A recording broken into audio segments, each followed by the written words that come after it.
right, a good day to all. Sam here with you. We are kind of mid-morning here, Thursday, April 5th, and did our polling of the members, and the voting was tallied, and one of our two today will be NEO to the US dollar. So I've got it here, NEO to the US dollar tether here on Binance.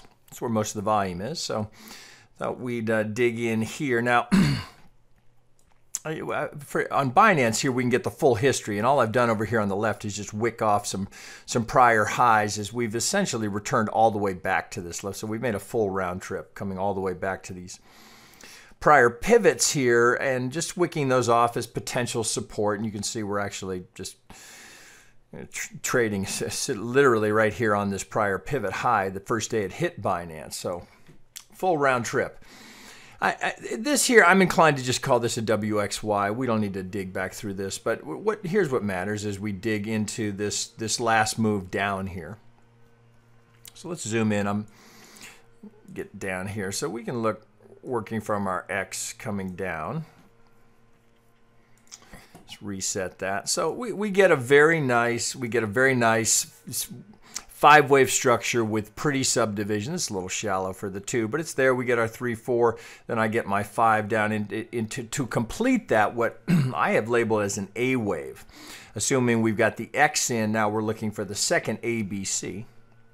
So with that subdivision here, boy, it's hard to find a count other than this that brings us down into an A wave. We get our ABC into this pivot here, and then we're trying to get a read on where we are in this final leg, if indeed it is the final leg. And it's been fairly technical so far.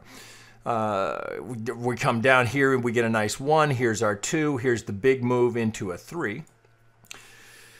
And I put a channel on this just to give it a little bit of structure. So as I would with any five-way structure, just pulling from the 2 high, 2 pivot up here to our 3 low, I get a nice little ABC into my 4 right to the 38.2, exactly where we'd expect the 4. And it looks like we're pushing down here to complete another five-wave structure. So the potential is here for this entire sequence to be completing. Now we'd be getting below this was our the day it hit Binance. We'd be coming down to some pretty substantial lows all the way down here, coming down to $40. But just taking the algo projection from this swing to the 38, we get our first target here. This green line here, well, that's working all the way back from the largest swing high to the swing low, as I showed you when we first look at it. That's working off of this pivot here. So swing high, swing low. Here's the 618 on the front run, and here's that. So we get a bit of a cluster down here, a confluence zone that's, from 43.35 to 45.97. So, I mean, a pretty nice target zone where we've got good confluence. We also have the secondary target here, the negative 618 coming into play just on the other side of the larger algo target. So the algos that sold it there have been sitting short through this whole ride and approaching their targets. So let's get down in here to this last leg. Get this on auto and have this reset for me. There we go. So in that, so I can look here. So same thing we would do, right? Usually same process, right, guys? As I try and tell you, it's the power of this is doing the exact same thing the exact same way every single time, which is easier said than done. But here it is for you. So I'm getting additional confluence down here. So I've got this little pocket down here where I'm getting some good confluence here. So I've got my structural support of my channel. I've got my algo target here swinging 2 to 3 from the 38. There's my negative 23. And then I've got the 100%, very common target for the 5th to reach 100% the length of the 1. So just taking the swing of 1, right, here it is, projecting from the 4, looking for that relationship, that 1-to-1 relationship here. So I get a nice little confluence pocket here, all lining up right here. Let's call it, if we're front running here, we call it just under 40. Nice looking pivot zone down here as a potential turn on the market. So now, obviously, we're trying to pick the low, right? So not much I mean, we're coming up to $40, so we're trying to pick the pivot low. So you could certainly make a strong case that the better way to trade this is wait for this to complete, look for a reaction to come off of this pivot in 5 waves, and then just wait and take the first retracement. That would be the more conservative way to take it. Nothing wrong with that. You're not leaving much on the table, because whatever we get here, there will inevitably be a second wave, a retrace, the profit taking of those that get that turn. That sets up the 2 wave, and if it's legit, and if we are going to start a new trend, then we should come out of that with a break here. So we get this break of the pattern here of lower lows and lower highs. We get our sequence here. We want to see it in 5. Retrace, we get a lower, we get a higher low followed by a higher high. Right? That would set us up as a 1-2 going into the 3, start of a new trend, right? So it remains to be seen. That's what we're looking for as this continues to work its way lower.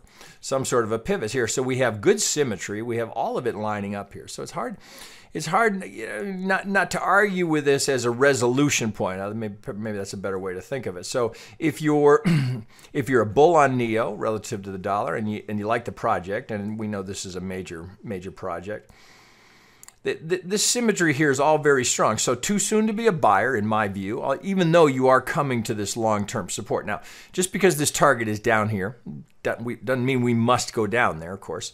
That's just a reasonable target. It would finish this structure here, this 5-wave sequence, and give us that completed C, the completed Y, and the completed 5th of that C wave. So really, it's trader's choice as to whether or not you want to take a bite at it down here. Of course, you'd want to keep the size modest as you're trying to pick that low.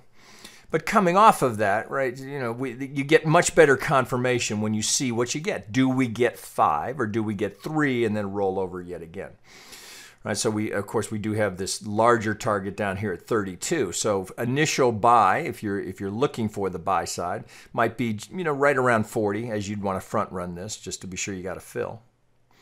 If it rolls over again, secondary add could be down here, if you want to give it that much room, if you're not just going to take a tight stop on the other side of the 100, which is what I would suggest. Why write it down unless you want to be long and you're willing to take that drawdown?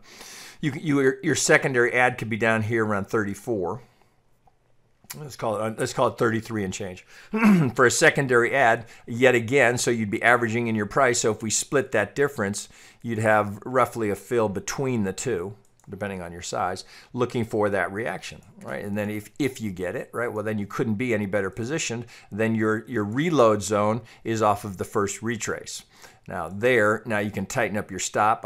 For me, I'm going to break even there, waiting for that retrace and then looking for the 3rd place to add, looking for that pattern to break, right? The higher high, higher low.